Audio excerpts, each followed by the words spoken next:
हैं। और जैसा कि आप में से बहुत लोग मुझे जानते हैं, नहीं जानते उनको मैं पहले अपने बारे में बता दूं। मेरा नाम विनय है।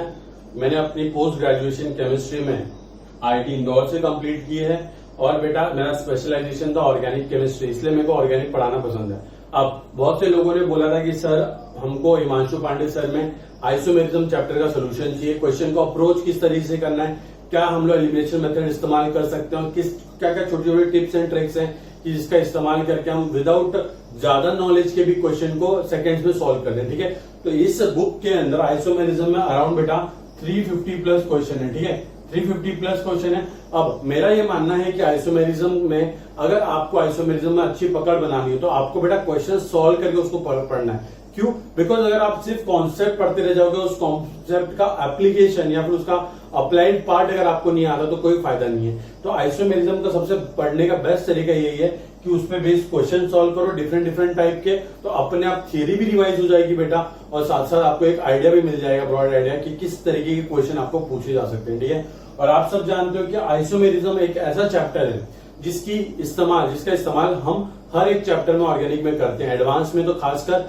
एग्जामिनर का बहुत फेवरेट होता है आइसोमेरिज्म। सारे क्वेश्चंस के अंदर वो आइसोमेरिज्म, स्टीरियोकेमिस्ट्री, बुसेडी देते हैं। तो मेक श्योर कि आप इसको पूरा फॉलो करेंगे और हम इस सेशन को बहुत इंटरैक्टिव बनाएंगे। हम सिर्फ सोल्यूशन नहीं देखेंगे, हम ये देखेंगे कि किस तरीके से क्वेश्चंस को अप्रोच करना है, कि हम जब हमारे सामने क्वेश्चन आता है तो उसको क्या सोचना है, वो टाइम पे हमारे माइंड में क्या चलना चाहिए। ठीक है, तो एक काम करते हैं, बुक को रखते हैं साइड में, क्वेश्चन को लेते हैं हाथ में और स्टार्ट कर देते हैं। ठीक है बेटा, चलो। तो क्वेश्चन नंबर 1 आप सब देख सकते हो वहां पे बेटा, यहाँ पे देख सकते हो क्या बोला है कि which of the following compound is optically active. मतलब कि ये थोड़ा सा वार्म अप टाइप का क्वेश्चन है, मतलब कि पहला स्टार्ट कर रहे होता है, इजी क्वेश्चन से स्टार्ट करते हैं। ठीक है, तो ऑप्टिकली एक्टिव कंपाउंड हम किसको बोल सकते हैं? इसकी वन ऑफ द कंडीशन है कि क्या, कि सपोज इन केस अगर उस मॉलिक्यूल में कायरल सेंटर है तो वो कंपाउंड क्या हो सकता है? ऑप्टिकली एक्टिव हो सकता है। ठीक है, बट ये वन ऑफ द कंडीशन है, ये ओनली कंडीशन नहीं है। क्यों? बिकॉज कभी कभी क्या होता है कि कायरल सेंटर होने के बावजूद भी वो ऑप्टिकली इनएक्टिव होता है, वो भी हम पढ़ेंगे। पर फिलहाल अभी इस क्वेश्चन को सॉल्व करने के लिए आपको बस ये पता होना चाहिए कि कौन से मॉलिक्यूल्स के अंदर बेटा, क्या कौन से मॉलिक्यूल के अंदर कायरल सेंटर है, इतना समझ में आता है। चलो एक एक करके बनाते हैं बेटा। ऑप्शन ए क्या बोलता है बेटा? ऑप्शन ए बोलता है 1 ब्रोमो ब्यूटेन। ब्यूटेन बोले तो 4 कार्बन बना दिए और एक जगह पे क्या लगा दिया? ब्रोमीन, तो ये बन गया बेटा 1 ब्रोमो ब्यूटेन। सेकेंड क्या बोलता है वो आपको कि 2 ब्रोमो ब्यूटेन, वापस से इस तरीके से बना लो और सेकेंड पोजीशन में ब्रोमीन लगा लो, 2 ब्रोमो ब्यूटेन। और थर्ड क्या बोलता है? 1 ब्रोमो 2 मिथाइल प्रोपेन, 1 ब्रोमो 2 पे मिथाइल, और ये 1 2 3 प्रोपेन बोला है ना, तो ये इसको ऐसे काट देंगे। ठीक है बेटा, अब उसके बाद क्या बोलता है? 2 ब्रोमो 2 मिथाइल प्रोपेन, मतलब कुछ नहीं है, इस तरीके से प्रोपेन बनाओ, यहाँ पे ब्रोमीन लगा दो और यहाँ पे मिथाइल लगा दो। अब बेटा एक बात देखना बेटा, ये ऑप्शन ए था, ये ऑप्शन बी है, ये ऑप्शन सी, ये ऑप्शन डी। कायरल कार्बन किसको बोलते हैं बेटा? अगर आपको याद हो कायरल कार्बन किसको बोलते हैं? एक ऐसा कायरल, एक ऐसा sp3 कार्बन जिसके ऊपर बेटा 4 डिफरेंट ग्रुप अटैच हो या 4 डिफरेंट वैलेंसी से वो अटैच हो। सिंपल सी बात, तो ए बी सी डी इस तरीके के 4 डिफरेंट ग्रुप होने चाहिए। तो ऐसे कार्बन को हम क्या बोलते हैं बेटा? कायरल कार्बन बोलते हैं। इतना समझ आ गया आपको? अब आप यहाँ पे देखो बेटा, देखो यहाँ पे तो ये कार्बन, यहाँ पे 2 हाइड्रोजन हो गए, ब्रोमीन, तो देखो 2 आइटम तो सेम हो गए, तो गया तेल लेने, मतलब कि ऑप्शन ए तो हमारा नहीं हो सकता। अब ऑप्शन बी को देखना बेटा, देखो इस कार्बन को जरा अच्छे से देखो, इस कार्बन को अच्छे से देखो, एक जगह पे मिथाइल ग्रुप, एक जगह पे ब्रोमीन, एक जगह पे हाइड्रोजन ग्रुप, एक जगह पे इथाइल ग्रुप, मतलब कि ये कार्बन कैसा है बेटा? कायरल कार्बन है। और सिंस ये कायरल कार्बन है इसके अंदर, तो ये क्या होगा? ऑप्टिकली एक्टिव कंपाउंड होगा। ठीक है बेटा, बहुत सिंपल क्वेश्चन था, तो हमारा ऑप्शन भी आ जाएगा। बाकी ऑप्शन भी देख लेते हैं। देखो बेटा, यहाँ पे ब्रोमीन है, यहाँ पे देखो बेटा 2 सेम हाइड्रोजन है, तो ये ऑर्गेनिक कायरल हो सकता। यहाँ पे ये कार्बन को देखो, एक मिथाइल दूसरा मिथाइल, मतलब दोनों मिथाइल लगे हुए, मतलब एक कार्बन में अगर आपको 2 सेम एटम या सेम ग्रुप ऑफ एटम दिख जाए, मतलब वो कार्बन कायरल कार्बन नहीं होता। तो सिंपली ये भी कायरल नहीं है, ये भी कायरल नहीं है, तो बस ऑप्शन बी आ गया। तो क्वेश्चन नंबर 1 का आंसर क्या जाएगा हमारा? Option B. बहुत सिंपल वार्म अप टाइप का क्वेश्चन था। अब क्वेश्चन नंबर 2 को देखते हैं। ठीक है, क्वेश्चन नंबर 2 भी इजी क्वेश्चन है, बट इजी क्वेश्चन तब होगा जब आपको एक बेसिक नॉलेज पता हो। बेटा क्या नॉलेज है वो?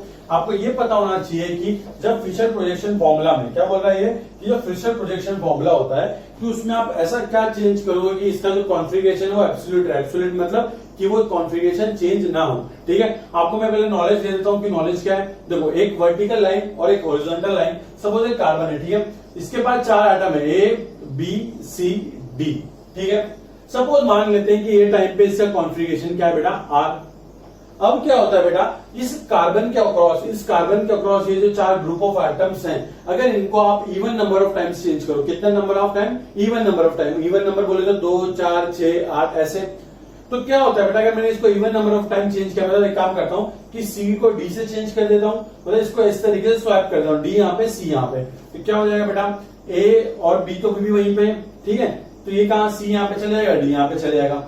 एक काम करता हूं, इसी को वापस से स्वैप कर देता हूं, मतलब सर क्या पागल हो गए हो क्या, मतलब पागल नहीं हो गया, मैं आपको कुछ दिखाना चाहता हूं, देखो बेटा, ए बी, फिर यहाँ पे क्या आ जाएगा बेटा, डी, और यहाँ पे आ जाएगा सी। मतलब कि जब आप इवन नंबर ऑफ टाइम इस वर्टिकल कार्बन के अलोंग ये ग्रुप को even number of time change कर दो, मतलब कि इसको चेंज कर दो, इसको चेंज कर दो, 2 चेंज मतलब इवन नंबर ऑफ चेंज हो गया, या फिर इसको चेंज कर दो, इसको चेंज कर दो, मतलब इन चारों में से आप किसी भी 2 ग्रुप को इस तरीके से चेंज कर दो, कितने बार, इवन नंबर ऑफ टाइम। तो जो फाइनल जो एटम बनेगा, जो ग्रुप ऑफ एटम, ये मॉलिक्यूल जो बनेगा बेटा, उसका कॉन्फ़िगरेशन इसके बराबर ही होगा। मतलब कि क्या है, ये R था तो ये भी क्या रहने वाला, R, देखो बेटा, ABCD, ठीक है। ये तो मैंने बहुत सिंपल एग्जांपल लिया, बट अगर आप मॉलिक्यूल में रियल में अप्लाई करो तो सेम, सब कुछ सेम रहता है। तो हमेशा याद रखना बेटा कि अगर आप even number of time change करोगे, तो मॉलिक्यूल का कॉन्फ़िगरेशन क्या रहता है, सेम, और अगर आप odd number of time change करोगे तो उसका कॉन्फ़िगरेशन क्या रहता है, डिफरेंट। मतलब कि सपोज एक मॉलिक्यूल है आपके पास इस तरीके से, CH3, यहाँ पे H है, यहाँ पे D है, यहाँ पे Cl है, ठीक। इसका कॉन्फ़िगरेशन मान लेता हूं, सपोज S कॉन्फ़िगरेशन मान लिया मैंने, और क्या करता हूं कि सिर्फ उसको एक इवन नंबर नहीं, odd number of time change करता हूं, D को यहाँ भेज देता हूं, Cl को यहाँ पे, बाकी आइटम वहीं के वहीं। तो क्या हो जाएगा बेटा, ये इस तरीके से हो जाएगा कि जो S है बेटा, ये कन्वर्ट हो जाएगा किसके अंदर, R के अंदर, ठीक। मतलब अगर मैं क्या करूं, इसको वापस से को फर्दर चेंज करूं तो ये R फिर से कन्वर्ट हो जाएगा किसके अंदर, S के अंदर। तो देखो 2 बार चेंज करने पे S फिर से किसमें कन्वर्ट हो गया, S के अंदर। तो बहुत सिंपल सी चीज है, बस याद रखना कि एक कार्बन के अलोंग ये जो 4 ग्रुप ऑफ एटम्स होते हैं, अगर वो कायरल कार्बन है, अगर उस कायरल कार्बन के अलोंग आप अगर उसको even number of times change करो तो वो क्या रहने वाला है, सेम रहने वाला है, ठीक है। तो वैसे देखो इसमें ऑप्शन क्या बोलता है, ऑप्शन है exchanging group across horizontal bond. देखो बेटा, सिर्फ एक बार एक्सचेंज करोगे तो कॉन्फ़िगरेशन क्या हो जाएगा, उल्टा हो जाएगा, तो एब्सोल्यूट कॉन्फ़िगरेशन तो आ ही नहीं सकता, मतलब ऑप्शन ए तो हो नहीं सकता। Option B, exchanging group across vertical line. देखो बेटा, आप कहीं भी चेंज करो, बट अगर आप सिर्फ एक नंबर टाइम चेंज कर रहे हो तो उसका कॉन्फ़िगरेशन क्या होने वाला है, पलट जाएगा, बट अपने को क्या रखना है, एब्सोल्यूट मतलब सेम। तो देखो बेटा, ये भी क्या तेल लेना है, सी देखो, सी क्या बोलता है, exchanging group across the horizontal bond and across the vertical bond. बहुत सिंपल है, मतलब एक बार हम क्या करेंगे कि यहां और यहां वाले बॉन्ड को चेंज करेंगे, दोनों एटम को चेंज कर देंगे, और यहां वाले को इंटरचेंज कर देंगे। तो बड़ा ये एक चेंज हुआ, ये 2 चेंज हुआ, तो 2 क्या बेटा, एक इवन नंबर ऑफ टाइम हमने चेंज किया, तो मतलब वो कॉन्फ़िगरेशन उसका R था तो क्या रहेगा, R ही रहेगा। अगर उसका कॉन्फ़िगरेशन ऐसे तो उसका कॉन्फ़िगरेशन ऐसे ही रहेगा, ठीक। तो ये स्टेटमेंट करेक्ट है, हमारा आंसर क्या रहेगा बेटा, ऑप्शन सी। देखो ये आपको याद रखना चाहिए, और इसी मेथड का इस्तेमाल करके ना मैं आपको आगे बहुत क्वेश्चन सॉल्व कराऊंगा। अपने को RS फाइंड करने की जरूरत नहीं, अगर आपको यही आता है ना, ये चीजें कि एक नंबर ऑफ टाइम चेंज करो तो क्या हो जाता है, वो R का S हो जाएगा। अगर मैं एक और टाइम चेंज कर दूं तो मतलब 2 बार चेंज हो गया, तो मतलब वो R का R रहेगा। तो इसका यूज करके हम बहुत क्वेश्चन सॉल्व करते हैं, बता दो किस तरीके से। बेटा क्वेश्चन नंबर 3 देखते हैं, क्या बोलता है बेटा, विच of the following compound shows optical isomerism. वापस से simple warm up type question जल्दी करके देख लेते हैं।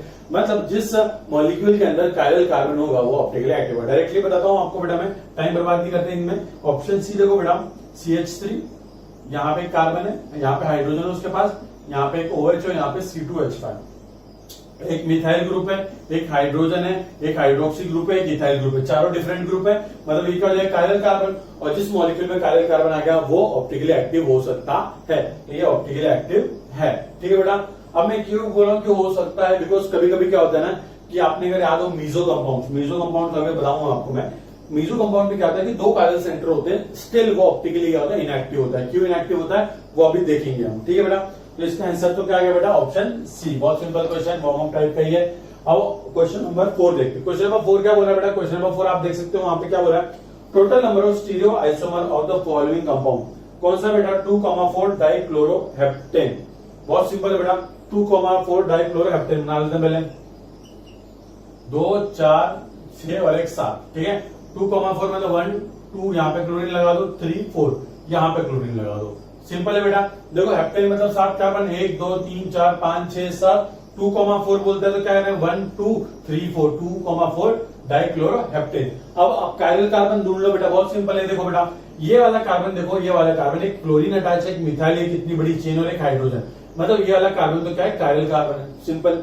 अब आप यहाँ पे देखो, यहाँ पे क्लोरीन है, यहाँ पे ये वाला ग्रुप है, यहाँ पे ये वाला ग्रुप है, यहाँ पे एक हाइड्रोजन है, मतलब कि ये भी क्या है एक कायरल कार्बन है। मतलब इस मॉलिक्यूल में बेटा, इस मॉलिक्यूल में टोटल कायरल कार्बन कितने बेटा, वेरी गुड, 2 कायरल कार्बन है। तो कितने इसके स्टीरियोआइसोमर पॉसिबल, उसके लिए फॉर्मूला है, क्या फॉर्मूला है, वेरी गुड बेटा, क्या 2 की power n, where n is the total number of chiral carbon. ठीक है, तो हम लोग सिंपली कर सकते हैं। आपको क्या पूछ रहा है वो, टोटल, आप लिख सकते हैं इसको कि total number of stereoisomer is equal to 2 की power n, where n is total number of chiral carbon.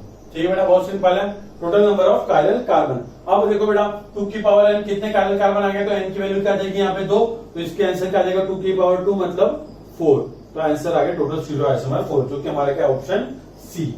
ठीक है बेटा, बहुत सिंपल क्वेश्चन है, याद रखना। अगर मॉलिक्यूल आपका असिमेट्रिकल है, कैसा बेटा, अनसिमेट्रिकल, मतलब उसको आप 2 पार्ट में, इक्वल पार्ट में डिवाइड नहीं कर सकते, और आपके पास जितने भी कायरल सेंटर उसको 2 की पावर n में डाल दो, आपको टोटल नंबर ऑफ स्टीरियोआइसोमर आराम से मिल जाएगा। ठीक बेटा, कोई दिक्कत नहीं होनी चाहिए, बहुत सिंपल क्वेश्चन है। ठीक, अब क्वेश्चन नंबर 4 डन। अब क्वेश्चन नंबर 5 देखते हैं। क्या बोल रहा है कि ये मॉलिक्यूल दे रखा है, अबाउ कंपाउंड हैज क्या, अबाउ कंपाउंड क्या है उसके पास। अगर आपको सिमेट्री एलिमेंट पता है तो ठीक है, कोई बात नहीं बेटा, नहीं पता तो भी कोई बात नहीं, क्योंकि मैं आपको बता देता हूँ। सुनो, प्लेन ऑफ सिमेट्री का मतलब देखो क्या होता है। सपोज हमारे पास ये मॉलिक्यूल है जिसके यहाँ पे ए है और यहाँ पे भी ए लगा हुआ है, यहाँ पे बी है और यहाँ पे क्या लगा हुआ है, बी लगा हुआ है। ठीक, अगर इस मॉलिक्यूल को अगर मैं इस प्लेन के अलोंग क्या कर दूं, काट डालू, इस प्लेन के अलोंग क्या कर दूं, काट डालता हूं, मतलब ये प्लेन है हमारा, इसके अलोंग काट डालता हूं, तो देखो बेटा क्या होगा, ये जो मॉलिक्यूल है 2 इक्वल पार्ट में डिवाइड हो गए। इक्वल पार्ट में मतलब कैसे, कि ये जस्ट इसका क्या मिरर इमेज दिख रही है। देखो बेटा ये जो पार्ट है, सेम पार्ट यहाँ पे ए, यहाँ पे ए, यहाँ पे बी और यहाँ पे बी। तो अगर मॉलिक्यूल में अगर आप इस तरीके को कोई प्लेन फाइंड कर सकते हो, तो हम बोलेंगे कि इस मॉलिक्यूल के अंदर क्या बेटा, POS बोले तो प्लेन ऑफ सिमेट्री। इतना समझ में आता है बेटा। तो ये तो प्लेन ऑफ सिमेट्री का कॉन्सेप्ट है। रियल लाइफ में किस तरीके से, देखो बेटा हम खड़े, हमको बीच में से काट डालो, तो हमारा ये पार्ट इस पार्ट की क्या होगा, इक्वल हो जाएगा, तो हमारे पास भी क्या आ जाएगा, प्लेन ऑफ सिमेट्री आ जाएगी। ठीक है बेटा, अब प्लेन ऑफ सिमेट्री देख लिया। अब सेंटर ऑफ सिमेट्री आपको बता दो, सेंटर ऑफ सिमेट्री क्या होता है। देखो बेटा सेंटर ऑफ सिमेट्री तो सबसे बच्चों वाली चीज है। कैसे बच्चों वाली चीज है, देखो यहाँ पे ए लिखो, यहाँ पे ए लिखो, यहाँ पे बी लिखो, यहाँ पे बी लिखो। सेंटर ऑफ सिमेट्री क्या बोलता है कि एक इमेजिनरी पॉइंट आप ले लो मॉलिक्यूल में, एक इमेजिनरी पॉइंट में मान लेता हूं ये। ठीक, अब उस पॉइंट के अलोंग आप जिस डायरेक्शन में जाओगे, सपोज मैं इस डायरेक्शन में जाता हूं, इस डायरेक्शन में जाता हूं, एक सर्टेन डिस्टेंस ट्रैवल करता हूं, तो मुझे क्या मिलता है, एक मॉलिक्यूल मिलता है, एक एटम मिलता है, क्या, बी। तो सेंटर ऑफ सिमेट्री क्या बोलता है कि जिस डायरेक्शन में तू गया ना, उसके जस्ट अपोजिट डायरेक्शन में उतना ही फिर से ट्रैवल कर, और आपको क्या मिलना चाहिए, सेम मॉलिक्यूलर एटम मिलना चाहिए। तो बेटा मैं यहां से यहां पे गया तो बी मिला, उसके जस्ट 180 से वापस से मैं यहां पे गया तो मुझे क्या मिला, बी मिला। यहां से मैं यहां पे गया तो मुझे क्या मिला, ए मिला, जस्ट इसके 180 पे जाओ तो मुझे क्या मिला, ए मिला। अब देखो बेटा ऊपर की तरफ जाऊंगा यहाँ पे तो मुझे क्या मिली, एक लाइन मिली, यहाँ की जस्ट 180 पे जाओ तो मुझे क्या मिलेगी, एक लाइन मिलेगी। यहां से यहां पे जाऊंगा तो एक लाइन मिलेगी, इसके जस्ट 180 पे जाओ तो लाइन मिलेगी। मतलब इस पॉइंट को मैं क्या बोल सकता हूं कि मॉलिक्यूल के अंदर सेंटर ऑफ सिमेट्री है। सिंपल है बेटा। अब centre of symmetry, plane of symmetry हमने देख लिया। अब हम देखते हैं कि जो हमको मॉलिक्यूल दे रखा है वो किस बारे में बात कर रहा है। अब मॉलिक्यूल ड्रॉ करते हैं बेटा। पहले क्वेश्चन नंबर 5 में मॉलिक्यूल क्या दे रखा आपको, पहले एक अच्छा सा डायग्राम बनाऊंगा। ठीक बेटा, ये हमारा इस तरीके का मॉलिक्यूल है, यहाँ पे CH3 है, यहाँ पे ये H है, यहाँ पे ये H है, तो यहाँ पे COOH है, यहाँ पे ये ऊपर COOH है और यहाँ पे बेटा H है, और यहाँ पे क्या बेटा, यहाँ पे H है और यहाँ पे क्या बेटा CH3 है। अब देखो ये मॉलिक्यूल को पहले आपको 3D में अज्यूम करना आना चाहिए। देखो इस तरीके से मानो कि जो मैंने आपको ये बॉक्स बनाया हुआ है, ये बॉक्स हमारी ये प्लेन है। ठीक, ये जो एटम इस तरीके से है, मतलब कि ये वाले एटम पे जो CH3 है ये ऊपर प्रेजेंट है और ये जो H है वो नीचे प्रेजेंट है। ठीक है, मान गए।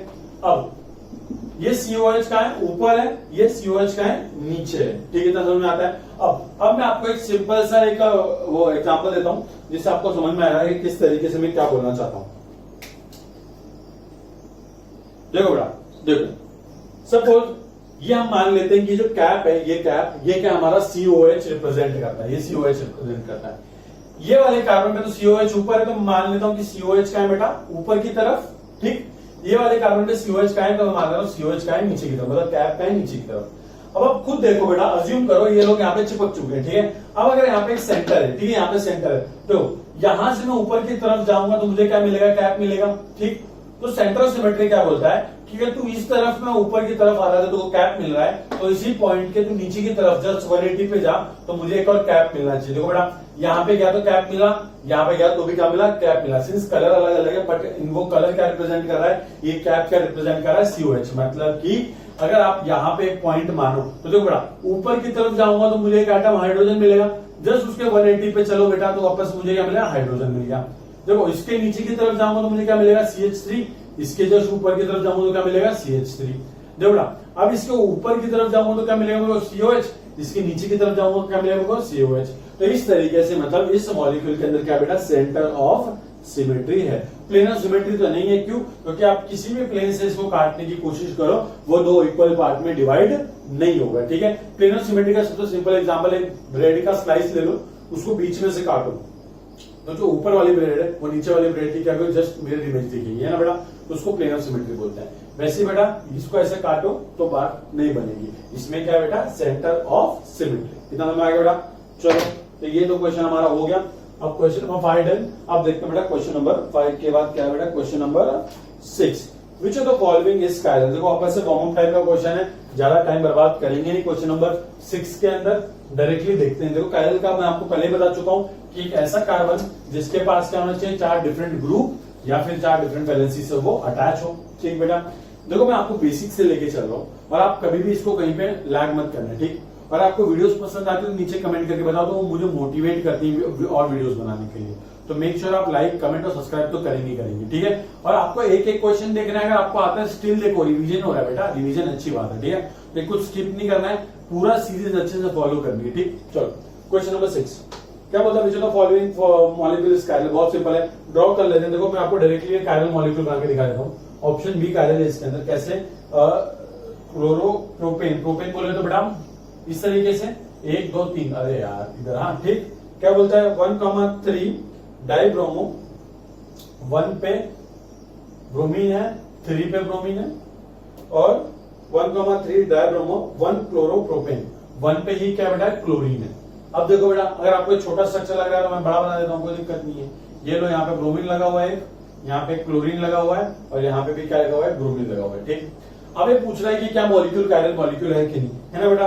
अब मॉलिक्यूल कायरल है कि नहीं कैसे पता चलेगा, जब उसमें अंदर कायरलिटी हो, मतलब कि उसमें कायरल कार्बन हो। अब देखो बेटा, यहाँ पे जो कार्बन है, ये देखो यहाँ पे एक हाइड्रोजन भी होगा, यहाँ पे वो क्लोरीन से अटैच है, ब्रोमीन से अटैच है, हाइड्रोजन से अटैच है, और इतने बड़े ग्रुप से अटैच, मतलब 4 डिफरेंट ग्रुप हो गए। तो ये क्या हो गया बेटा, ये कायरल कार्बन हो गया। तो मतलब ये हमारा मॉलिक्यूल क्या है, कायरल है, सिंपल। तो हमारा आंसर क्या आएगा, ऑप्शन बी। अब what is the maximum number of stereoisomer that could exist for a compound following below. अब देखो बेटा, अब ये वाला मैंने आपको भी बताया कि क्या करना, आपको पहले total number of chiral centre find करने हैं। अगर आपको टोटल नंबर ऑफ स्टीरियोआइसोमर पूछता है वो, तो आपको क्या करना है, total number of chiral centre find करने। कर लेते हैं बेटा, क्या दिक्कत है। देखो बेटा सुनो, टोटल नंबर ऑफ कायरल पूछ रहा है वो, सॉरी मैक्सिमम नंबर ऑफ स्टीरियोआइसोमर पूछ रहा है, ठीक। मॉलिक्यूल बना लूं मैं पहले आपके लिए। इस तरीके से मॉलिक्यूल है, यहाँ पे क्लोरीन है, यहाँ पे क्लोरीन है, ये खाली छोड़ के यहाँ पे क्लोरीन है, और एक यहाँ पे क्लोरीन है, ठीक। अब एक बात समझना बेटे, देखो ये वाला कार्बन देखो मिथाइल, और ये पूरा बड़ा ग्रुप क्लोरीन और एक हाइड्रोजन, मतलब ये भी कायरल है, ये भी कायरल है, ये भी कायरल है, और ये भी कायरल है। आप देख लेना, सबके सब कायरल ही आने वाले हैं, ठीक। बट एक बात समझना बेटा, अगर आप इस पर्टिकुलर मॉलिक्यूल के अंदर अगर आप देखो टोटल नंबर ऑफ एन की वैल्यू क्या है, कायरल कार्बन कितने आएंगे बेटा, 4 कायरल कार्बन आ गए। आप क्या करोगे, 2 की पावर n लगाओगे तो आंसर क्या आने वाला, गलत आने वाला है। क्यों, क्योंकि मैंने आपको क्या बोला कि 2 की पावर n तब लगाना जब मॉलिक्यूल क्या हो, अनसिमेट्रिकल हो, मतलब कि उसको आप 2 इक्वल पार्ट में डिवाइड नहीं कर सकते। पर अगर आप यहाँ पे देखो, अगर इस मॉलिक्यूल को मैं यहां से काटने की कोशिश करूं तो देखो बेटा, ये वाला पार्ट इस वाले पार्ट के क्या जस्ट सेम है। देखो यहाँ ऊपर एक बॉन्ड है, ऊपर एक बॉन्ड है, क्लोरीन है क्लोरीन है, नीचे एक बॉन्ड है, नीचे एक बॉन्ड है, क्लोरीन है क्लोरीन है, ऊपर एक मिथाइल है, इधर एक मिथाइल है, सिंपल। तो मतलब ये मॉलिक्यूल क्या है, सिमेट्रिकल मॉलिक्यूल है। और जब मॉलिक्यूल सिमेट्रिकल मॉलिक्यूल होता है क्या होता है बेटा, सिमेट्रिकल मॉलिक्यूल, मतलब उसको आप दो इक्वल पार्ट में डिवाइड कर सकते हो, तो उसमें जो फॉर्मूला लगता है वो 2 की पावर n नहीं लगता, वो कुछ और लगता है, वो फॉर्मूला भी हम लिखेंगे। ठीक है बेटा, तो लिखना in case of unsymmetrical molecule total stereo isomer TSI कैसे फाइंड करते बेटा, फॉर्मूला लिखेंगे आप मेरे साथ कि 2 की पावर n माइनस 1 प्लस 2 की पावर n/2 माइनस 1। ठीक, अभी बात समझना बेटा, ये फॉर्मूला तब अप्लाई करो इन केस अनसिमेट्रिकल है और n की वैल्यू क्या है बेटा, इवन है। क्या बेटा, इवन है। ठीक, इवन नंबर होना चाहिए। उसके बाद अनसिमेट्रिकल मॉलिक्यूल है, फॉर्मूला ये अप्लाई कर दो, n की वैल्यू 4 पुट कर देते हैं, 2 की पावर 4 माइनस 1 प्लस 2 की पावर 4/2 माइनस 1, कितना आ जाएगा बेटा, ये 2 की पावर 3 8 आ जाएगा यहाँ से, 2 की पावर देखो कितना आ जाएगा, 2 to the 4, 2 माइनस 1 1, मतलब 2 की पावर 1 2 आ जाएगा, मतलब टोटल आंसर क्या आ जाएंगे, 10 आ जाएंगे, और 10 हमारा क्या आएगा, ऑप्शन सी। तो याद रखना n की वैल्यू मतलब total number of chiral carbon अगर इवन आते हैं बेटा आपके पास, और इन केस वो अनसिमेट्रिकल सॉरी सिमेट्रिकल मॉलिक्यूल है, अनसिमेट्रिकल को लिख रहा हूं, सिमेट्रिकल मॉलिक्यूल है, तो आप क्या करोगे, ये फॉर्मूला लगाओगे। अनसिमेट्रिकल के लिए तो कौन सा फॉर्मूला है बेटा, अनसिमेट्रिकल के लिए फॉर्मूला है 2 की पावर n, ये फॉर्मूला आप लिख के चल सकते हो। ठीक है बेटा, एक बार नोट कर लो इसको।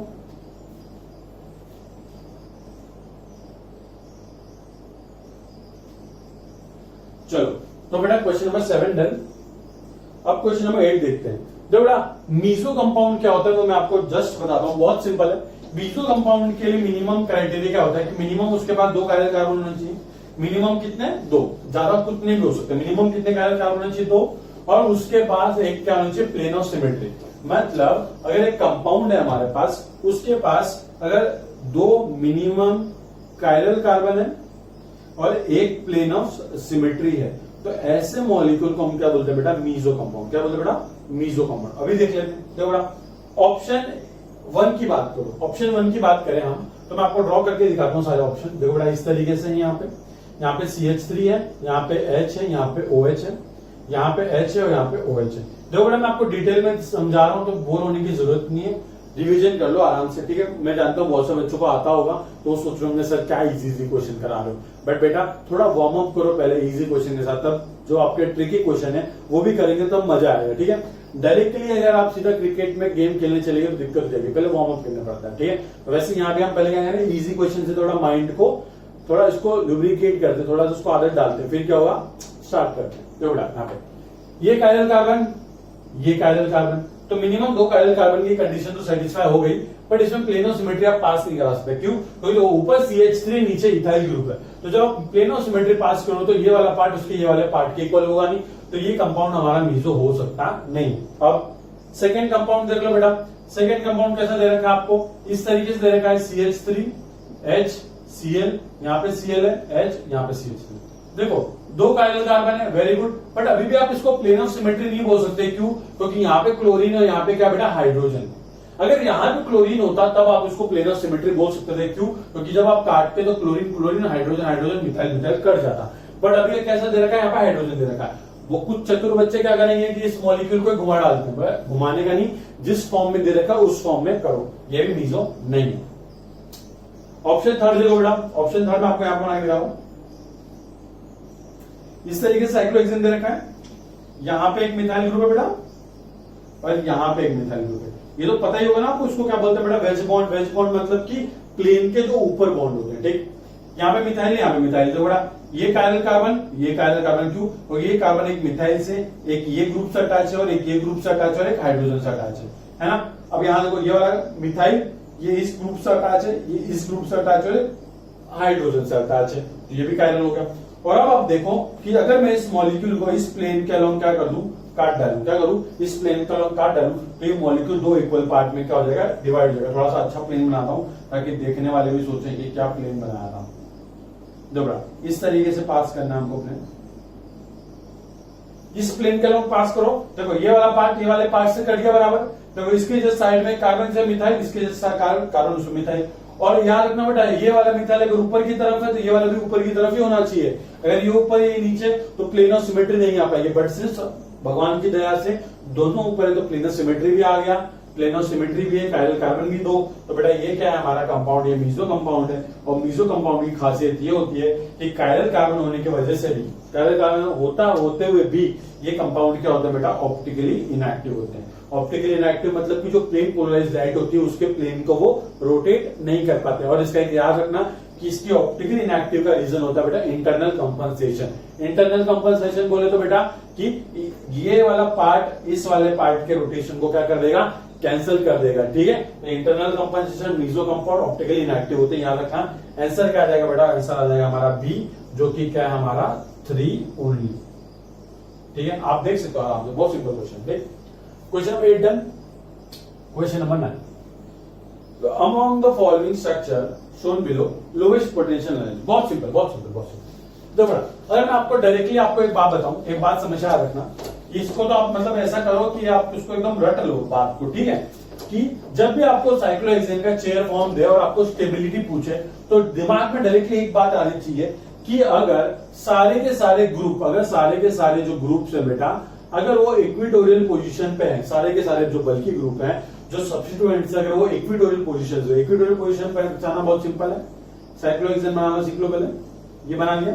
अगर ये एक्सियल पोजीशन है तो ये क्या रहेगी, इक्विटोरियल। ठीक, तो ये जो इस तरह की जो टेढ़ी टेढ़ी पोजीशन होती है ना, उसको हम इक्विटोरियल बोलते हैं। तो अगर सारे के सारे ग्रुप अगर इक्विटोरियल पोजीशन पे हैं तो वो होता है सबसे मोस्ट स्टेबल। और हमेशा याद रखना बेटा, जब भी केमिस्ट्री में हम किसी को मोस्ट स्टेबल बोलते हैं तो उसकी एनर्जी क्या होती है, कम। और सिंस क्वेश्चन में पूछा हुआ है किसके पोटेंशियल एनर्जी सबसे कम, तो मुझे बताना है कि कौन सबसे मोस्ट स्टेबल है। तो आपको बस वो स्ट्रक्चर देखना है कि जिसके अंदर सारे के सारे क्या है, हाँ सारे के सारे जो सब्स्टिट्यूएंट है वो कहां होने चाहिए, इक्विटोरियल पोजीशन पे। बट याद रखना, स्टार मार के याद रखना कि टर्म्स एंड कंडीशन अप्लाई। क्यों, क्योंकि आने वाले क्वेश्चन में मैं जस्ट इसका उल्टा एक और चीज बोलूंगा, वो मतलब कि अगर कोई और अदर फैक्टर नहीं, जिस तरीके से इंट्रामोलिकुलर हाइड्रोजन बॉन्डिंग अगर एब्सेंस है, मतलब सिर्फ मिथाइल इथाइल इस तरीके के अल्काइल ग्रुप के सब्स्टिट्यूएंट अटैच है, तो आपको टेंशन लेने की जरूरत नहीं है। बट इन केस सपोज एक ऐसा ग्रुप आता है जो क्या कर सकता है, हाइड्रोजन बॉन्डिंग शो कर सकता है, तो उस वाले केस में आपको ये इक्विटोरियल वाला कॉन्सेप्ट थोड़ा सा भूलना पड़ेगा। ठीक है, वो वाला टाइप का भी क्वेश्चन है, इसलिए मैं बोल रहा हूं बेटा इसमें सारे टाइप के क्वेश्चन है, सारा कॉन्सेप्ट क्लियर हो जाएगा। एक एक करके देखते चलो। ठीक, तो हम लोग देखते हैं बेटा कौन सा वाला है जिसमें सारे इक्विटोरियल। बहुत सिंपल है बेटा, देखो। ठीक, यहां देखो बेटा, ये वाला भी इक्विटोरियल है, ये वाला भी इक्विटोरियल है, ये वाला भी इक्विटोरियल है। मतलब कि ये वाला मिथाइल, ये वाला मिथाइल और ये वाला मिथाइल सबके सब क्या है, इक्विटोरियल पोजीशन पे हैं। इसलिए ये वाला मॉलिक्यूल हमारा क्या होगा, मोस्ट स्टेबल। तो इसकी पोटेंशियल एनर्जी क्या होगी, सबसे कम। ठीक, देखो क्या होता है नॉर्मली, सपोज मेरी एनर्जी बहुत कम होगी तो मैं क्या करूंगा, चुपचाप से पड़ा रहूंगा बेड में दिन भर। मतलब क्या, मैं स्टेबल, मैं उछल कूद नहीं करूंगा, मस्ती नहीं करूंगा। तो सिंपल सी बात है, एनर्जी कम, दिन भर बेड पे पड़े रहोगे, मतलब आप क्या हो, स्टेबल हो। ठीक, ऐसे याद रख लो। ठीक, अब बेटा क्वेश्चन नंबर 9 डन। आप देखते हैं क्वेश्चन नंबर 10 क्या बोलता है कि assign the configuration of the following. आपको अल्कीन दे रखा है, इसमें असाइन करना है, बहुत सिंपल है। इसके लिए आपको सीआईपी रूल आने चाहिए। क्या आने चाहिए बेटा, सीआईपी रूल, जिससे हम क्या करते हैं, प्रायोरिटी ऑर्डर देते हैं। अगर आपको प्रायोरिटी ऑर्डर देना आता है तो ये आपके लिए बहुत आसान सा जॉब हो जाएगा। एक बात हमेशा याद रखना बेटा, क्या याद रखोगे, देखो बेटा जो सिस एंड ट्रांस आइसोमर हम लिखते हैं ना, सिस एंड ट्रांस, तो सिस एंड ट्रांस को एक और फॉर्म में हम लिख सकते हैं।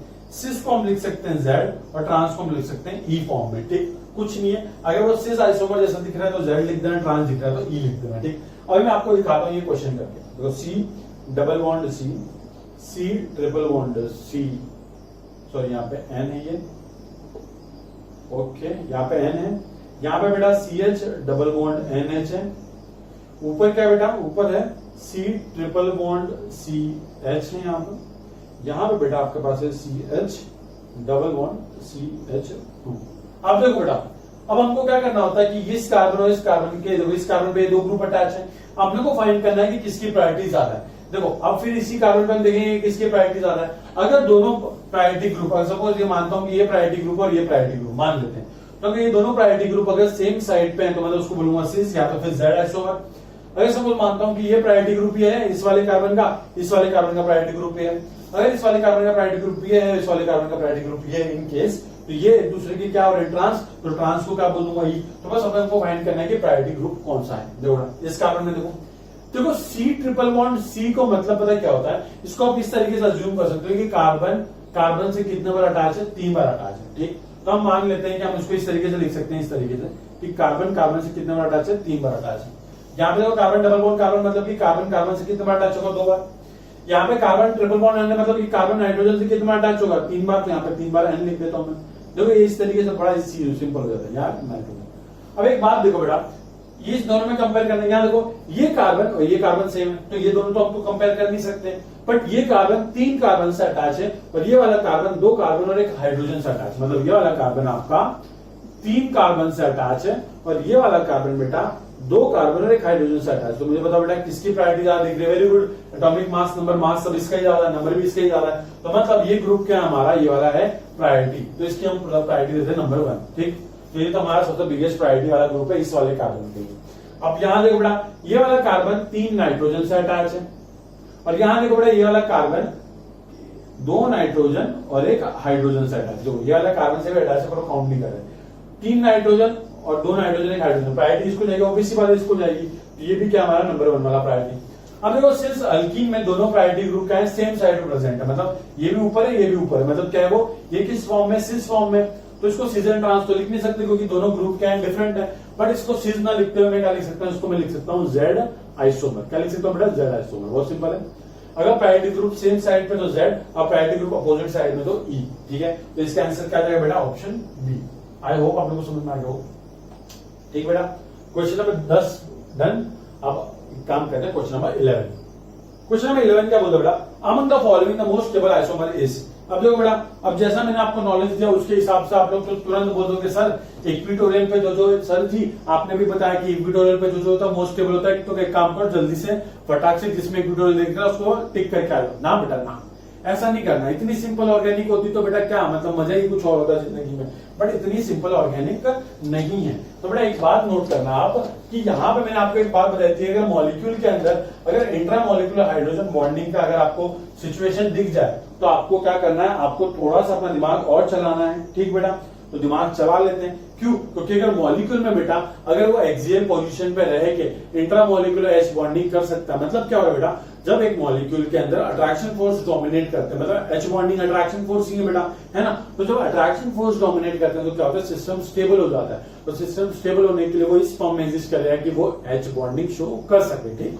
अब इसके बहुत सिंपल एग्जांपल मैं आपको बताता हूँ, इसका डायरेक्टली देखो बेटा, अगर आप इसका ये सोच रहे हो कि अगर मैं इसको इस फॉर्मेट में बनाऊं जहां पे ये OMe कहाँ है बेटा, सॉरी इक्विटोरियल, और यहाँ पे OH कहाँ है, एक्सियल, सॉरी इक्विटोरियल इक्विटोरियल, तो आप बोलोगे सर ये मोस्ट स्टेबल होना चाहिए, हमारा करेक्ट आंसर ये होना चाहिए, बट ऐसा नहीं है। क्यों, क्योंकि एक बात देखो बेटा, ये ऑक्सीजन के पास लोन पेयर है, ये एक ऑक्सीजन हाइड्रोजन से अटैच है, हाइड्रोजन पे क्या होगा, डेल्टा पॉजिटिव। तो डेल्टा पॉजिटिव और ऑक्सीजन के बीच में क्या हो सकता था, एच बॉन्डिंग, और एच बॉन्डिंग करने के लिए दोनों को क्या होना चाहिए, पास में। क्या होना चाहिए बेटा, पास में। मतलब अगर बेटा एक OH उधर है ऊपर की तरफ, OMe नीचे, तो एच बॉन्डिंग कैसे होगी, अगर OH भी ऊपर है OMe भी अगर ऊपर है तो दोनों एच बॉन्डिंग शो कर सकते हैं, और एच बॉन्डिंग शो करके वो क्या हो जाएंगे, ज्यादा स्टेबल हो जाएंगे। सिंपल। तो देखो बेटा दिखाता हूं आपको, इसका करेक्ट आंसर ऑप्शन डी है। क्यों, मैं बताता हूं आपको, ठीक।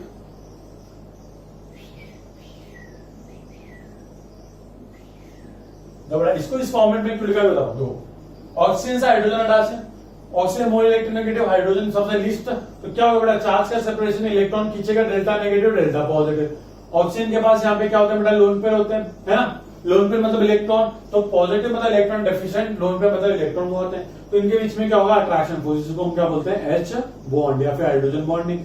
सिंस मॉलिक्यूल के अंदर ये इंट्रा मॉलिक्यूलर एच बॉन्डिंग हो रही है, तो ये मॉलिक्यूल क्या होगा, सबसे मोस्ट स्टेबल। क्यों, क्योंकि इस पर्टिकुलर फॉर्मेट के अंदर दोनों एक्सियल पे होते हुए भी क्या शो कर रहे हैं, एच बॉन्डिंग। तो बस याद रख लेना कि अगर एच बॉन्डिंग का केस अवेलेबल नहीं है, एच बॉन्डिंग नहीं दिख रही, तो वो इक्विटोरियल वाला कॉन्सेप्ट लगा देना। अगर एच बॉन्डिंग आ गई तो आप ये वाला कॉन्सेप्ट लगाओगे, ठीक है बेटा। चलो, तो क्वेश्चन नंबर 11 डन।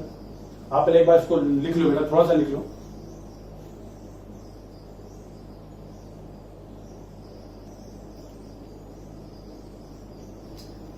ठीक है बेटा, तो क्वेश्चन नंबर 11 तो हो गया हमारा।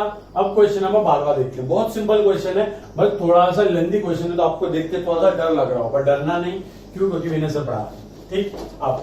अब हम लोग देखते हैं। और बेटा एक काम क्या करो, देखो आपको हाइड्रोकार्बन की भी सीरीज अगर आपने उसको फॉलो नहीं किया, देखो बहुत ज्यादा हेल्प होगी आपकी।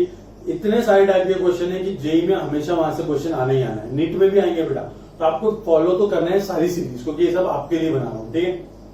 अब एक काम करते हैं, पूछ रहा है नॉन जीरो डायपोल मोमेंट किसका है। मैं सारे के सारे मॉलिक्यूल बना लेता हूं पहले। Gauss form of 1,2 dibromo ethane बना लेते हैं। गॉस फॉर्म क्या दिक्कत है, लो डाइब्रोमो ना इथेन, ये लो गॉस फॉर्म बन गई इसका। देखो जब ये ब्रोमीन ब्रोमीन एक दूसरे के इस एंगल पे हो 60 डिग्री पे, तो उसको क्या बोलते हैं, गॉस। जस्ट जिसके पीछे हो तो उसको क्या बोलते हैं, इक्लिप्स। ठीक है बेटा, पार्शियली इक्लिप्स और ब्रोमीन जस्ट यहाँ पे आ जाए तो उसको एंटी बोलते हैं, ये तो आपको पता ही होगा। अब एंटी कॉन्फॉर्मेशन मतलब क्या बनाना, एंटी बनाना, बना लेते हैं, क्या दिक्कत है। देखो इस तरीके से बनाओ, ये वाला डॉट क्या रिप्रेजेंट करता है, आगे वाला कार्बन, ये पीछे वाला एक कार्बन, तो देखो 2 कार्बन अटैच मतलब इथेन हो गया, है ना बेटा। क्या बनाना, एंटी मतलब ब्रोमीन यहाँ पे, तो ब्रोमीन जस्ट इसके अपोजिट 180 पे, ये हो गया इसका एंटी वाला कॉन्फॉर्मेशन। ठीक, तो जो नंबर 1 हो गया, ये हो गया नंबर 2। अब एक काम करते हैं, नंबर 3 देखते हैं। Trans 1,4 dibromocyclohexane, cyclohexane बना लेते हैं, क्या दिक्कत है। लो 1,4 1 2 3 4, मतलब अगर ये ब्रोमीन क्या कहता है, ट्रांस बनाना है मुझे, तो एक को वेज पे बनाओ, दूसरे को क्या बनाओ, डैश पे बनाओ। ये ब्रोमीन यहाँ लगा दो और यहाँ पे एक ब्रोमीन लगा दो, तो 1 2 3 वाला ये बन गया। सिज वाला पूछ रहा है वापस से, सिज बना दो, सिज 1,4 डाई ब्रोमो हेक्सेन, कोई दिक्कत नहीं, सिज वाला बना दो, क्या दिक्कत है। लो ये हो गया, यहाँ पे ये जो ग्रुप है इसको भी आप डैश पे बना दे, काम करते हैं, और इसको भी क्या करते हैं, डैश पे बना देते हैं, काम करते हैं। ये बन गया 4th वाला। 5th वाला टेट्रा ब्रोमो इथेन, 5th वाला बना देते हैं, ये पे कहीं। लो टेट्रा ब्रोमो इथेन मतलब किस तरीके से 4 ब्रोमीन लगाने, मीथेन है इथेन है, बोलो टेट्रा ब्रोमो मीथेन, मीथेन, ठीक है, 4 ब्रोमीन और एक कार्बन, टेट्रा ब्रोमो मीथेन बन गया। और 6वां वाला क्या बोलता है बेटा, कि डायब्रोमो साइक्लोहेक्सेन, मतलब कि साइक्लोहेक्सेन बनाओ, सिंस पोजीशन मेंशन नहीं की तो एक ही कार्बन पे दोनों ब्रोमीन लगा। ठीक, अब देखो बेटा डायपोल बनाना शुरू करते हैं। कार्बन ब्रोमीन ज्यादा इलेक्ट्रोनेगेटिव ब्रोमीन है, तो डायपोल की डायरेक्शन ऐसी रहेगी। ठीक, और यहाँ पे डायपोल की डायरेक्शन ऐसी रहेगी। जो मोर इलेक्ट्रोनेगेटिव होता है उसकी तरफ एरो होता है, और जो लेस इलेक्ट्रोनेगेटिव होता है उसकी तरफ प्लस साइन होता है, ये डायपोल की डायरेक्शन होती है। ठीक, तो देखो ये डायपोल यहाँ जा रहा है, ये डायपोल यहाँ जा रहा है, तो दोनों तो एक दूसरे को कैंसिल करने वाले नहीं, तो ये अपना ऑप्शन 1 होना चाहिए, मतलब कि इसका जो डायपोल मोमेंट है वो क्या, नॉन जीरो है। अब यहाँ देखो, यहाँ पे डायपोल इस तरीके से बनेगा ऊपर की तरफ, यहाँ पे बनेगा नीचे की तरफ, तो ये डायपोल इस डायपोल क्या करते हैं, कैंसिल कर देगा। क्यों, क्योंकि 180 डिग्री पे, तो बेटा 2 तो हो सकता नहीं, क्योंकि इसका डायपोल मोमेंट क्या है, 0। अब यहाँ देखो बेटा, ये ऊपर की तरफ है, ये कहाँ है, नीचे की तरफ है, मतलब इसको आप इस तरीके से कर सकते हो, एक डायपोल ऊपर जा रहा है, दूसरा डायपोल नीचे आ रहा है, और जस्ट एक दूसरे के 180 पे है, ये भी एक दूसरे को कैंसिल कर देंगे, इसका भी यूनिट क्या आएगा बेटा, इसका भी नेट डायपोल मोमेंट 0 आ जाएगा। अब यहाँ देखो बेटा, इसमें क्या ये प्लेन है, एक ब्रोमीन ऊपर तो दूसरा ब्रोमीन भी कहाँ है, ऊपर, तो इसका डायपोल ऊपर, इसका डायपोल ऊपर, तो दोनों सेम साइड पे डायपोल का डायरेक्शन है, तो ये तो कैंसिल करने वाले हैं नहीं, तो इसका म्यूनेट क्या होगा, इसका म्यूनेट क्या होगा, म्यूनेट इज नॉट इक्वल टू 0, मतलब कि अपना 4 वाला भी क्या है, नॉन अपना, मतलब इसका डायपोल मोमेंट है कुछ। अब यहाँ बेटा, अगर आपको एक बात हमेशा याद रखना चाहिए कि अगर मॉलिक्यूल की रेगुलर ज्योमेट्री मतलब कि सारे आइटम है उसके पास एक भी लोन पेयर नहीं, मतलब कि टेट्राहेड्रल है तो वो टेट्राहेड्रल होना चाहिए, डिस्टॉर्टेड नहीं होना चाहिए। अब यहाँ पे जो 4 आइटम है, जो सराउंडिंग आइटम है, अगर सारे सराउंडिंग आइटम सेम है तो उसमें क्या होता है बेटा, सारे जो डायपोल होते हैं, सारे डायपोल एक दूसरे को कैंसिल कर देते हैं, क्योंकि रेगुलर ज्योमेट्री होती है, और ऐसे मॉलिक्यूल का भी म्यूनेट क्या होता है बेटा, 0। तो नॉन पोलर मॉलिक्यूल होता है, तो मैं CCl3 बोलूं, CBr3 बोलूं, CI3 बोलूं, सबका डायपोल मोमेंट क्या होगा, 0। अब याद है बेटा, अब यहाँ पे क्या, एक का डायपोल ऊपर, दूसरे का डायपोल नीचे। ठीक बेटा, अब एक का डायपोल ऊपर, दूसरे का डायपोल नीचे, पर यहाँ पे वो कैंसिल कर नहीं पाएंगे, क्योंकि ये क्या टेट्राहेड्रल मॉलिक्यूल है। आप इसको ऐसे अज्यूम मत करके काट मत डालना, ठीक है। क्यों, क्योंकि देखो ये वाला कार्बन का sp3, तो sp3 कार्बन इस तरीके से होता है, एक डायपोल ऐसे जा रहा है, एक डायपोल ऐसे जा रहा है, तो ये डायपोल एक दूसरे को एग्जैक्टली काटेगा नहीं। काटेगा कब, जब यहाँ पे भी ब्रोमीन, यहाँ पे ब्रोमीन, यहाँ पे ब्रोमीन और यहाँ पे ब्रोमीन होना चाहिए, तब काटता है वो। बट सिर्फ 2 जगह पे ब्रोमीन है, बाकी 2 जगह पे कार्बन है, तो यहाँ पे तो डायपोल एक दूसरे को पूरा कैंसिल करेंगे नहीं, क्योंकि sp3 कार्बन है। देखने में तो आपको लगेगा कि एक ब्रोमीन ऊपर है, दूसरा ब्रोमीन नीचे, काट डालता नहीं, काटना नहीं, ये टेट्राहेड्रल फॉर्म में एग्जिस्ट करते हैं। ठीक है, ये तो अपना आंसर 6 भी क्या हो गया, ये यहाँ पे आ गया। तो हमारा आंसर क्या आना चाहिए, 1 4 एंड 6, जो कि क्या हमारा ऑप्शन डी। सिंपल था बेटा, कुछ नहीं, आपको स्ट्रक्चर बनाना चाहिए और डायपोल की डायरेक्शन बनानी आनी चाहिए। ठीक बेटा, तो question number 12 done. Question number 13 देखते हैं, क्या बोलता है क्वेश्चन नंबर 13। बहुत सिंपल क्वेश्चन है यार, कितना सिंपल। देखो क्या बोलता है कि आपके पास एक एक्वस सोल्यूशन है जिसके अंदर ए और बी है, और वो एक्वस सोल्यूशन क्या बेटा, ऑप्टिकली एक्टिव है। ठीक, और क्या बोलता है कि which of the following possibility can not be correct if A और बी एक दूसरे के क्या स्टीरियो आइसोमर है और ए के पास 2 कायरल सेंटर हैं। अब एक बात समझो बेटा, एक बात बहुत सिंपल सी मैं आपको बात समझाना चाहता हूँ। वो जो बात है बहुत सिंपल है, बट आपको इतना जल्दी समझ में आएगी मुझे पता है। सुनो तो इसलिए बताता हूँ क्या बोल रही है कि एक कंपाउंड ए है, एक कंपाउंड बी है, और दोनों एक दूसरे के क्या है बेटा, स्टीरियो आइसोमर, मतलब या तो इनैस्टोमर है, डाइस्टीरियोमर है, या फिर ज्योमेट्रिकल आइसोमर है, इस तरीके से। अब क्या बोलता है कि ए के पास कितने कायरल कार्बन है, 2 कायरल कार्बन है। अब एक बात समझो कि पहला स्टेटमेंट क्या बोलता है कि A has 2 chiral centre but B does not have any. अब एक बात समझो बेटा, जो ऑप्शन ए वाला बोल रहा है कि ए के पास 2 कायरल सेंटर है और बी के पास एक भी कायरल सेंटर नहीं है।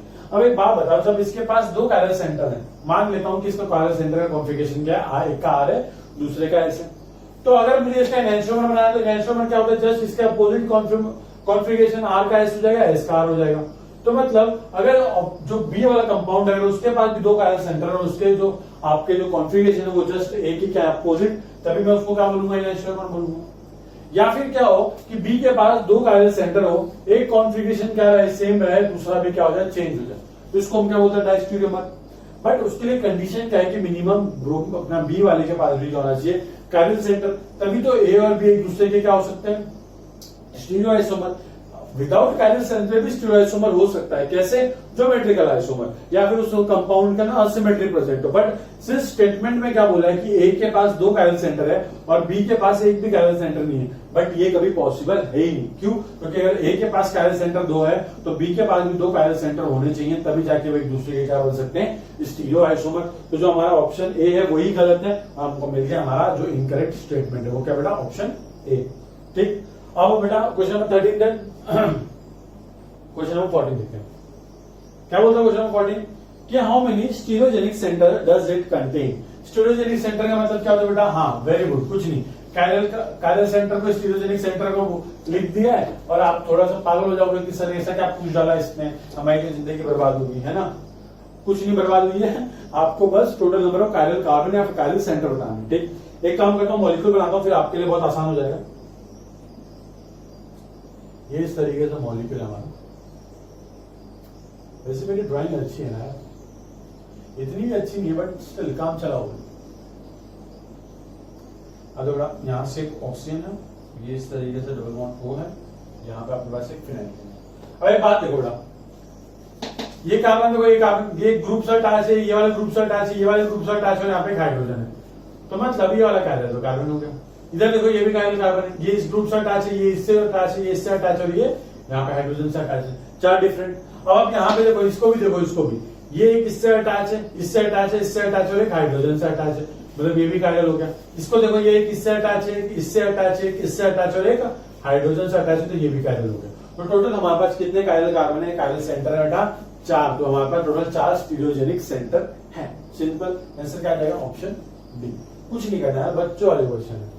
क्वेश्चन नंबर 15 क्या बोल रहा हूं, the molecular formula of diphenyl methane is this. आपको बताने की कितने स्ट्रक्चरल आइसोमर पॉसिबल है when one of the hydrogen is replaced by one chlorine atom. मतलब आपको क्या करना है कि आपको ये बताना है, आपको बस ऐसे क्वेश्चन जब आते हैं तो आपको बस ये याद रखना है कि ये पूछ रहा है आपको कि आप कितनी ऐसे डिफरेंट स्ट्रक्चर बना सकते हो कि जब आप एक हाइड्रोजन को रिप्लेस कर दे क्लोरीन के साथ। अभी देख लेते हैं किस तरीके से। यहाँ पे फिनाइल रिंग है, यहाँ पे CH2 है, यहाँ पे भी क्या है, फिनाइल रिंग है। अब यहाँ देखो, मैं काम करता हूँ, ये इस तरीके से यहाँ पे रिंग है, यहाँ पे भी रिंग है, यहाँ पे देखो ये 5 हाइड्रोजन होंगे, यहाँ पे भी 5 हाइड्रोजन। अब ये पूछ रहा है कि कितने आप इसके मोनोक्लोरो डेरिवेटिव बना सकते हो। एक तो यहीं पे क्लोरीन लगा दो तो एक प्रोडक्ट ये बन गया इसका। दूसरा क्या करो, दूसरा एक काम करो, यहां से हाइड्रोजन हटा के यहाँ पे लगा दो, तो देखो ये पहले वाले इसमें डिफरेंट है। तीसरा क्या करो आप कि यहाँ पे हाइड्रोजन ही रहते, तो ये वाला हाइड्रोजन हटा के लगा दो, तो ये तीसरा प्रोडक्ट बन गया। फिर क्या करो, इसको हटा दो यहाँ से और एक बार यहाँ पे क्लोरीन लगा दो। पर आप बोलोगे सर यहाँ पे लगाऊं तो नहीं, तो यहाँ पे जो लगाया था वो यहाँ पे लगाने के बराबर है, यहाँ पे जो लगाया था वो यहाँ पे लगाने के बराबर है। आप यहाँ पे लगाओ या यहाँ पे लगाओ वो भी क्या है, सेम है। तो अपने को सेम को रिपीट करना नहीं है, हमको डिफरेंट मॉलिक्यूल बताने हैं। तो बेटा अपने टोटल पॉसिबल कितना है, 1 2 3 4। एक यहाँ पे बना सकते हो आप, एक यहाँ पे बना सकते हो, एक यहाँ पे और एक यहाँ पे। तो टोटल अपने पास 4 डिफरेंट ऐसे मॉलिक्यूल बना सकता हूँ और वहां पर आंसर क्या आ जाएगा बेटा, ऑप्शन बी। सिंपल बेटा। अब क्वेश्चन नंबर 16, क्वेश्चन नंबर 16 क्या बोलता है आपको कि which of the following correct structure of D glycerol aldehyde. अगर आप लोगों ने बायोमोलिक्यूल्स पढ़ा है, बायोमोलिक्यूल्स पढ़ा है तो आपको पता होगा कि डी ग्लिसरॉल्डिहाइड कैसा दिखता है। कैसा दिखता है बेटा? बहुत अच्छा दिखता है, हैंडसम दिखता है ना बेटा। अब देख लेना हैंडसम कैसे दिखता है, क्यों दिखता है। पहले याद रखो डी ग्लिसरॉल्डिहाइड का स्ट्रक्चर देखो क्या होता है। CHO, CH2OH, HOH, ये सबसे छोटा आपका कार्बोहाइड्रेट होता है, ठीक है। इसका नाम क्या होता है? ग्लिसरॉल्डिहाइड। डी क्यों बोलता है अभी बताता हूँ। ये जो लास्ट कायरल कार्बन होता है, सिंस इसमें तो एक ही कायरल कार्बन है, ये जो कायरल कार्बन है इसमें अगर ये OH ग्रुप बेटा अगर ये राइट हैंड साइड पे है, क्या बेटा? राइट हैंड साइड पे, तो इसको हम बोलते हैं कैपिटल डी से रिप्रेजेंट करते हैं। क्या बोलते हैं? कैपिटल डी से रिप्रेजेंट करते हैं, ठीक है। तो ये इसका डी फॉर्म हो गया। अगर ये OH कहां बेटा? अगर ये OH लेफ्ट हैंड साइड पे प्रेजेंट होता है तो उसको रिप्रेजेंट करते हैं कैपिटल एल से रिप्रेजेंट करते हैं, ठीक है। तो बहुत सिंपल है, आपको पूछ रहा है कि कौन कौन सा डी फॉर्म में है, ठीक है। तो देखो आपको बस याद होना चाहिए कि स्ट्रक्चर इस फॉर्म में होना चाहिए कि CHO ऊपर होगा, CH2OH नीचे होगा, OH राइट हैंड साइड पे होगा, H यहाँ पे होगा। अगर इस फॉर्मेट में तभी इसको क्या बोलोगे? डी ग्लिसरॉल्डिहाइड बोलोगे। तो एक काम करता हूं कि ये हमारा स्टैंडर्ड मॉलिक्यूल रहने देता हूं, ये हमारा डी ग्लिसरॉल्डिहाइड है। अब एक बात समझो बेटा, ये ऐसा स्ट्रक्चर कहीं दिखता है क्या आपको? CHO, CH2OH, HOH, ये ऑप्शन ए दिखता है। बड़े एक काम करो, ऑप्शन बी देखो। ऑप्शन बी में बता रहा हूं, देखो क्या दे रखा आपको? H यहाँ पे दे रखा है, OH यहाँ पे दे रखा है, CH2OH यहाँ पे दे रखा है, या फिर CHO दे रखा है। देखो बड़ा, मैं आपको एक बात बताऊं कि जो डी ग्लिसरॉल्डिहाइड है ना, इस कायरल सेंटर का कॉन्फ़िगरेशन आ रहा है। आपके पास दो ऑप्शन है, या तो क्या करो, आप सारे के सारे जितने मॉलिक्यूल दे रखे हैं सबका कॉन्फ़िगरेशन फाइंड कर लो। अगर इसका आर है, इसका आर, इसका आर और इसका आर आ गया तो मतलब क्या है? सारे के सारे मॉलिक्यूल सेम है, मतलब बाकी के ऑप्शन भी क्या डी ग्लिसरॉल्डिहाइड शो करते हैं। या फिर विदाउट कॉन्फ़िगरेशन फाइंड के सबसे इजी मेथड क्या होता है कि आप इस मॉलिक्यूल में आप even number of time change करके ये मॉलिक्यूल बनाने की कोशिश करो, ठीक। मतलब इस मॉलिक्यूल में आप 2 टाइम चेंज करो, अगर ये मॉलिक्यूल बन गया इसका मतलब क्या है कि ये मॉलिक्यूल और ये मॉलिक्यूल क्या है? सेम। क्योंकि हम सब जानते हैं कि इस मॉलिक्यूल में अगर मैं इसके even number of time change करूंगा तो अगर ये आर है तो वो आर ही रहने वाला है, अगर ये एस है तो वो एस ही रहने वाला है, ठीक। तो एक काम करता हूँ कि इसको even number of time change करके बनाने की कोशिश करते हैं। देखो पहला तो काम क्या करते हैं कि CHO ऊपर होना चाहिए, तो ये ग्रुप और ये ग्रुप को इंटरचेंज कर देते हैं, ठीक है। तो कैसा हो जाएगा बेटा? ये देखो, ये वर्टिकल ऐसा, यहाँ पे OH, यहाँ पे CH2OH। देखो इसको मैं एक बार चेंज कर रहा हूँ तो ये आ जाएगा बेटा CHO ऊपर और H नीचे। एक काम करता हूँ, इन दोनों ग्रुप को चेंज कर देता हूँ, कर देता बेटा। देखो CHO ऊपर, CH2OH नीचे, H यहाँ पे, OH यहाँ पे। तो बेटा इस मॉलिक्यूल को मैंने 2 बार चेंज किया। कितने बार चेंज किया? 2, मतलब even number of time change किया। तो ये जो मॉलिक्यूल बना ये यही सेम मॉलिक्यूल बन गया। मतलब अगर ये इसका भी कॉन्फ़िगरेशन क्या R, तो इसका कॉन्फ़िगरेशन हो जाएगा S, वापस से चेंज किया तो बन गया R। तो ये R, ये भी R और ये दोनों क्या है? सेम। तो ये भी हमारा क्या है बेटा? ये भी हमारा डी ग्लिसरॉल्डिहाइड है। वैसे आप बेटा ऑप्शन सी के साथ भी करना है ये सेम प्रोसेस, तो आपको सेम मिलेगा, इसलिए आंसर क्या आ जाएगा बेटा? D all. तो मतलब क्या बेटा? देखो या तो आप कॉन्फ़िगरेशन फाइंड कर लो, अगर कॉन्फ़िगरेशन फाइंड नहीं करना तो even number of time change करो, ऐसे अपने आंखों में चेंज कर दो फटाफट और देख लो क्या ये मॉलिक्यूल बन रहा है कि नहीं बन रहा है। अगर बन गया तो ठीक है। अब एक बात बताओ, अगर मैं आप बोलूं कि आपको ये वाले मॉलिक्यूल और इस वाले मॉलिक्यूल में रिलेशन क्या है? देखो बेटा पूरा मॉलिक्यूलर फॉर्मूला पूरा सेम है, दोनों के मॉलिक्यूलर फॉर्मूला सेम है, बट ये आर है और ये क्या एस, तो इन दोनों के बीच में जो रिलेशन होता है उसको हम क्या बोलते हैं बेटा? एनहांसोमर। क्या बोलते हैं बेटा? एनहांसोमर, ठीक। तो ये छोटा सा बात है, याद रख लेना। Question number 16 done. अब क्वेश्चन नंबर 17 देखते हैं क्या बोलता है। Total number of isomer for the molecule आपको C3H6DCl दे रखा है। अब देखो ऐसा जब होता है ना तो आपको पहले सबसे पहले क्या करना चाहिए? डिग्री ऑफ सैचुरेशन फाइंड करना चाहिए। बट सिंस मॉलिक्यूलर फॉर्मूला को देख के मैं बता सकता हूं कि ये CnH2n+2 मतलब एक अल्केन के जनरल मॉलिक्यूलर फॉर्मूला को फॉलो कर रहा है, तो इसलिए ये इसके अंदर एक भी अनसैचुरेशन होने वाला नहीं। देखो आपको बहुत सिंपल है, क्या दे रखा है? C3H6D और साथ में एक Cl दे रखा है। आपको पूछ रहा है कितने इसके आइसोमर आप बना सकते हो, तो क्या करना है? हमको सारी पॉसिबिलिटी बनानी है। काम करते हैं, देखो 3 कार्बन, एक काम करता हूँ डी और Cl को डिफरेंट डिफरेंट अरेंज करना स्टार्ट करता हूँ। देखो ये पहले डीओ यहाँ पे लगाता हूँ, Cl यहाँ पे लगाता हूँ। सेकंड टाइम क्या करता हूँ? डी यहाँ पे लगाता हूँ, Cl यहाँ पे लगाता हूँ। यहाँ पे डी और Cl लगाऊं नहीं, ये इसके बराबर होगा, ठीक। तो इसको वापस से काउंट मत कर लेना। एक काम करता हूँ डी यहाँ पे लगाता हूँ, Cl यहाँ पे लगाता हूँ। या फिर क्या कर सकते हैं हम? उल्टा कर दो, यहाँ पे Cl लगाओ, यहाँ पे डी लगाओ, ये भी हो सकता है बेटा। और कितने स्ट्रक्चर बना सकते हैं हम? और कोई पॉसिबिलिटी है क्या बेटा? जरा बताना। हाँ एक और बचा हुआ है ना अभी तो। देखो यहाँ पे क्या करो, यहाँ पे Cl लगाओ और यहाँ पे डी लगाओ, क्योंकि 1-3 पोजीशन हो गया। ये 1-2 1-2 और ये बेटा 2-2, ये 1-1, ठीक। अब इसके total number of state isomer देखो बेटा। देखो ये वाला कार्बन क्या बन गया, ये वाला कार्बन कायरल बन गया, एक डी लगा हुआ, एक सीएल, एक हाइड्रोजन और एक इथाइल ग्रुप, तो ये कायरल कार्बन हो गया। ये वाला कायरल कार्बन हुआ क्या, नहीं, क्योंकि दो मिथाइल ग्रुप से कायरल नहीं है। यहां देखो बेटा जरा, हाँ वेरी गुड, ये वाला कायरल कार्बन बन गया, यहां पे देखो बेटा ये वाला कायरल कार्बन बन गया और ये कायरल कार्बन नहीं है। तो एक बात देखो बेटा कि आपके पास टोटल कायरल कार्बन कितने, 3। तो मतलब क्या है कि जिस मॉलिक्यूल में कायरल कार्बन आता है वो दो फॉर्म में एग्जिस्ट कर सकता है, वो उसके डी फॉर्म में भी एग्जिस्ट कर सकता है, वो उसके एल फॉर्म में, मतलब कि डेक्स्ट्रो और लेबोरेटरी, मतलब कि इसके दो मॉलिक्यूल पॉसिबल है। तो देखो बेटा इसके दो मॉलिक्यूल मतलब 1 2, इसका एक ही मॉलिक्यूल पॉसिबल तो 3, ये इसके भी दो मतलब 4 5, इसका एक ही रहेगा 6, ये हो जाएगा 7 8। तो टोटल कितने मॉलिक्यूल हम बना सकते हैं बेटा, ऐसे हम टोटल 8 मॉलिक्यूल बना सकते हैं, जिसका आंसर क्या आ जाएगा ऑप्शन डी। तो हमेशा याद रखना जब भी आपको टोटल पूछे तो जिसमें कायरल मॉलिक्यूल, जिसमें कायरल सेंटर होता है उसको आप क्या काउंट करोगे, 2 काउंट करोगे। एक कायरल सेंटर इससे 2 काउंट किया, क्यों, क्योंकि आप सब जानते हो कि अगर इसमें एक कायरल सेंटर तो इसके टोटल स्टीरियो आइसोमर कितने बनेंगे, 2 की पावर n, और सिंस n की वैल्यू 1 है तो 2 की पावर 1 कितना देगा 2, तो इसलिए मैंने इसको क्या काउंट किया 2। वैसे तो इसको 2 काउंट करो, इसको 2 और 2, 2 4 6 और ये 8, ठीक, सिंपल है। तो इतना याद होना चाहिए आपको। तो आंसर आ गया हमारा इसका क्वेश्चन नंबर 17 का। अब क्वेश्चन नंबर 18 देखते हैं। Which of the following is the meta, which is the metamorph of compound P? अब मेटामर क्या होता है पहले वो मैं आपको बता दूं, ठीक। मेटामर बहुत सिंपल कंपाउंड होते हैं, कुछ नहीं है, बस एक तरीके के क्या है, आइसोमर है। अब ये कुछ लोगों ने पढ़ा हो तो उनको पता होगा, नहीं पता तो मैं बता देता हूँ, कोई दिक्कत नहीं। देखो सबसे मैं एक काम करता हूँ, मेटामर मेनली क्या होता है कि जो आपके डाइवेलेंट कंपाउंड्स होते हैं, डाइवेलेंट कंपाउंड्स मतलब कि ऐसा एटम जो डाइवेलेंट हो, जैसे मैं बोलूं कि CH3 CH2 CH2O CH3, ये हमने क्या बना दिया, ईथर बना दिया, और ये डाइवेलेंट कंपाउंड है क्योंकि इसने 2 बॉन्ड बना के रखे हैं। तो बेटा अगर ये डाइवेलेंट कंपाउंड के अक्रॉस अगर number of carbon atom different हो जाते हैं तो उसी को हम क्या बोलते हैं, मेटामर।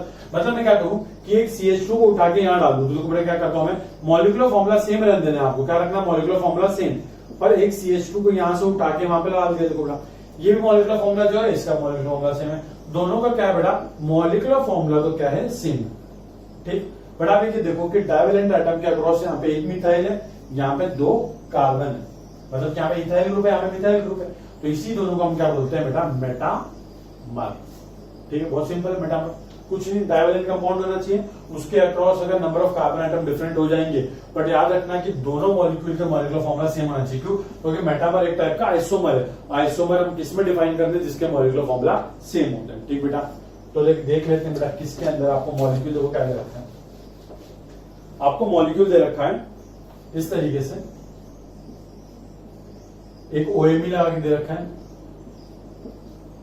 OMe जब मैं आपको OCH3 लिखूं ज्यादा अच्छा लगेगा आपको, OCH3, ठीक बेटा, और साथ में आपको एक CH3 लगा के दे रखा। अब मेटामर बनाना बहुत सिंपल है, क्या करता हूं, देखो इस CH3 को उठाओ यहां से, इसको यहां पे डाल दो, देखो ये वाला कंपाउंड और ये वाला कंपाउंड, जो पहला वाला कंपाउंड था जो उन्होंने हमको दे रखा है, ये इसको A मान लो, इसको B मान लो, दोनों के मॉलिक्यूलर फॉर्मूला क्या बेटा, सेम। और डाइवेलेंट कंपाउंड क्या, जो डाइवेलेंट एटम के across number of carbon atom क्या होंगे, डिफरेंट, मतलब चेन में क्या होगा, वेरिएशन, यहाँ पे 1 कार्बन की चेन है, यहाँ पे 2 कार्बन की चेन है, तो इसी को हम क्या बोलते हैं बेटा, मेटामर। तो हमारा आंसर क्या है बेटा, आंसर आ जाएगा बेटा आंसर डी। तो आप लिख सकते हो उसको,